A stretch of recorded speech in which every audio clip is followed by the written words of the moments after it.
प्रचार गीतातून जय भवानी शब्द काढणार नाही, आधी मोदी शहांवर कारवाई करा मग आमच्यावर कारवाई करा, उद्धव ठाकरेंनी निवडणूक आयोगाला ठणकावलं। दिंडोरी लोकसभा मतदारसंघात होणार चौरंगी लढत, वंचितच्या वतीने दिंडोरी लोकसभा मतदारसंघातील उमेदवारी जाहीर, मालती थविल यांना दिंडोरीतून उमेदवारी। कल्याणमध्ये शिवसेना उद्धव बाळासाहेब ठाकरे पक्षाने लावले बॅनर, तर राज ठाकरेंच्या महायुतीच्या पाठिंब्यावरून व्यंगचित्राच्या बॅनरवरून जोरदार चर्चा। रणजितसिंह मोहिते यांच्यावर भाजपचा अघोषित बहिष्कार, भाजपने रणजितसिंह मोहितेंना म्हाडा मतदारसंघाच्या प्रचारापासून ठेवलं दूर। पंतप्रधान बनावं असं फडणवीसांचं स्वप्न होतं, मोदी शहांनी फडणवीसांचे पंख छाटले, संजय राऊतांचा देवेंद्र फडणवीसांवर हल्लाबोल। नालायकांच्या यादीमध्ये उद्धव ठाकरे पहिले, ठाकरेंना उत्कृष्ट मनोरुग्णालयामध्ये दाखल करण्याची गरज, उद्धव ठाकरेंवर चंद्रशेखर बावनकुळे यांचा पलटवार। अमरावतीमधून दिनेश पोप निवडून येणार, रवी राणांनी एवढ्या खालच्या पातळीवर जाऊ नका, बच्चू कडूंचा पुन्हा एकदा राणा दाम्पत्याला इशारा। इम्तियाज जलील यांनी दंड थोपटले, 24 तारखेला भरणार उमेदवारी अर्ज, तर छत्रपती संभाजीनगरमध्ये तिहेरी लढत पक्की।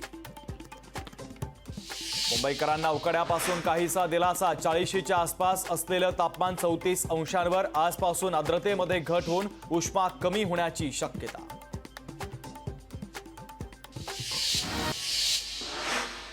पंतप्रधान नरेंद्र मोदींची 30 एप्रिलला कराडमध्ये सभा, भाजप उमेदवार उदयनराजे भोसलेंसाठी प्रचार सभा, उदयनराजे यांनी सभास्थळाची केली पाहणी। अमरावतीमध्ये बहुजन मेळाव्याचं आयोजन, तर मेळाव्यात उपमुख्यमंत्री अजित पवारांच्या हस्ते उद्घाटन, नवनीत राणांच्या प्रचारार्थ मेळाव्याचं आयोजन।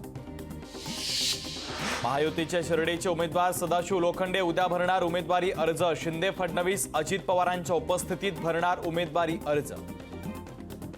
महाराष्ट्रामध्ये लवकरच मोदी शहांच्या सभांचा धडाका, पंतप्रधान मोदींच्या 5 तर अमित शहांच्या 3 सभांचं आयोजन। अमरावतीमध्ये वंचितच्या जिल्हाध्यक्षांची बंडखोरी, पक्षादेश धुडकावत महाविकास आघाडीला पाठिंबा, महाविकास आघाडीचे उमेदवार बळवंत वानखडेंचा करणार प्रचार। हिंगोलीमध्ये भाजपला मोठा धक्का, माजी सभापती दिनकरराव देशमुखांचा पक्षाला रामराम, तर देशमुखांसह कार्यकर्त्यांचा शिवसेना उद्धव बाळासाहेब ठाकरे पक्षात प्रवेश।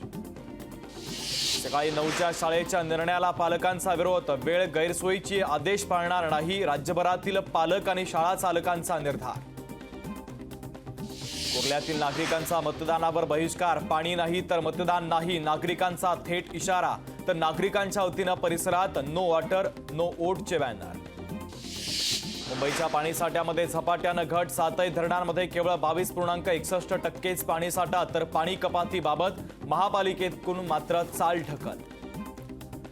धाराशिव जिल्ह्याला अवकाळीचा तडाखा, फळबागांसह पॉलीहाऊसचं प्रचंड नुकसान, तर पावसामुळे रस्त्यावर झाडं उन्मळून पडली। राजस्थानमध्ये